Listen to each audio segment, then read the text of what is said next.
Namaku Hanif. Aku tinggal seorang diri di sebuah apartemen di segitiga emas Jakarta, atau orang bilang jantung kota Jakarta. Aku sendiri seorang pekerja kantoran yang bekerja di salah satu perusahaan asuransi yang memang bermarkas di ibu kota. Sudah beberapa bulan ini, aku hidup sendiri semenjak perceraianku dengan istriku. Karena kami belum mempunyai anak, jadi aku bisa langsung terlepas dari ikatan hubungan ini. Kami jadi tak pernah bertemu lagi dan bahkan tak saling kenal lagi. Sementara di apartemen, aku dibantu seorang asisten rumah tangga. Namanya Bu Umi. Dia asli warga sekitar apartemenku. Karena apartemenku ini berbatasan langsung dengan pemukiman padat penduduk khas Jakarta. Bu Umi ini tidak menetap di apartemenku. Dia punya jam kerja sendiri yang sudah aku atur. Ketika aku hendak berangkat bekerja, dia datang dan membereskan rumah sampai sore. Sedangkan aku pulang dari kantor sekitar selesai maghrib atau bisa lebih malam lagi. Dan sesampainya di apartemen, semuanya sudah beres dan bersih berkat kerja Bu Umi. Jadi aku bisa langsung bersantai dan istirahat. Oh iya, aku juga memberikan Bu Umi kunci cadangan kalau nanti dia butuh. Lagi pula aku percaya dengannya. Pada suatu hari, aku hampir saja terlambat berangkat ke kantor. Tapi karena Bu Umi datang dan mengetuk pintu, aku jadi terbangun dan segera bersiap pergi kerja.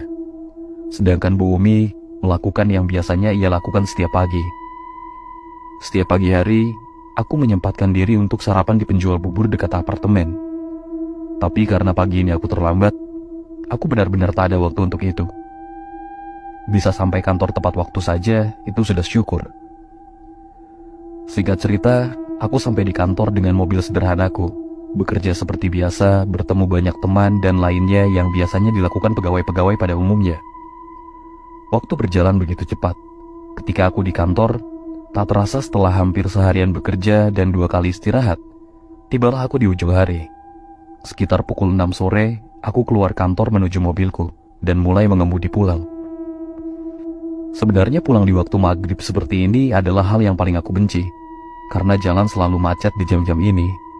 Padahal kalau tidak macet, perjalanan tak akan memakan waktu lebih dari 15 menit. Karena macet, perjalananku yang sebenarnya dekat ini pun memakan waktu kurang lebih 40 menit. Aku sampai dan memarkirkan mobilku di basement. Kemudian berjalan ke lift untuk naik ke lantai 9, lantai di mana aku tinggal. Aku sendiri di dalam lift, dan sampai lorong pun aku sendiri. Lorong begitu sepi dan hening.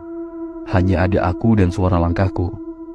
Ditambah suara kunci yang berputar di lubang pintu.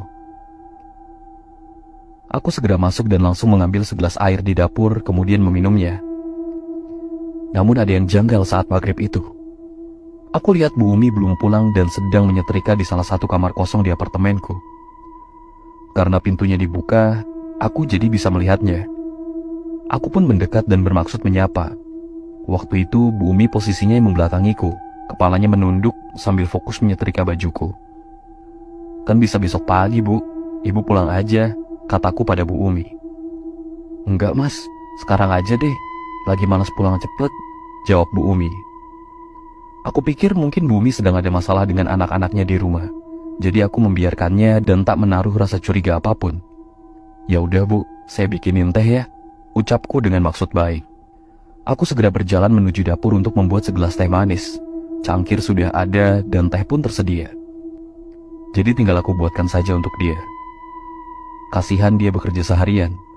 Mungkin sekali-sekali aku juga harus melakukan sesuatu yang baik untuknya.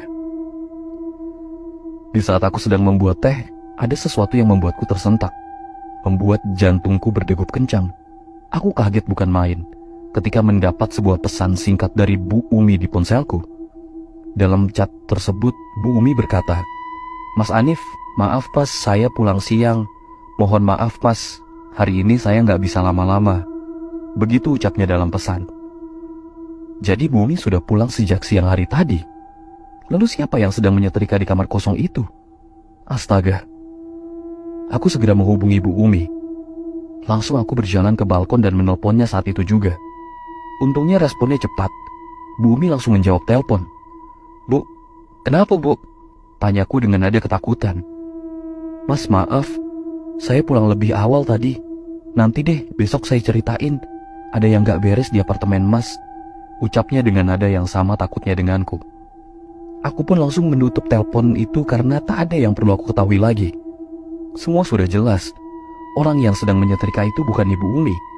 Aku pun menyimpan ponselku di saku dan berjalan masuk.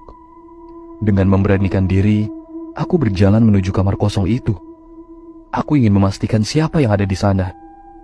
Firasatku tidak enak, sangat buruk. Saat sampai di depan pintu kamar, sosok itu masih di sana, persis menyerupai Bu Umi dari belakang. Aku juga lupa melihat wajahnya.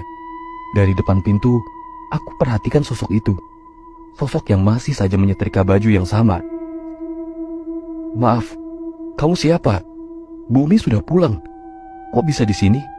Saya bisa panggil security loh," ucapku dengan maksud mengancam. Yang membuatku bergidik adalah sosok itu tertawa cekikikan sebelum menjawab. "Loh, memang kamu belum sadar juga?" tanya sosok itu sambil terus menyetrika. "Hayo, aku ini siapa?" tanya sosok itu lagi. Aku ketakutan setengah mati. Badanku bergetar hebat.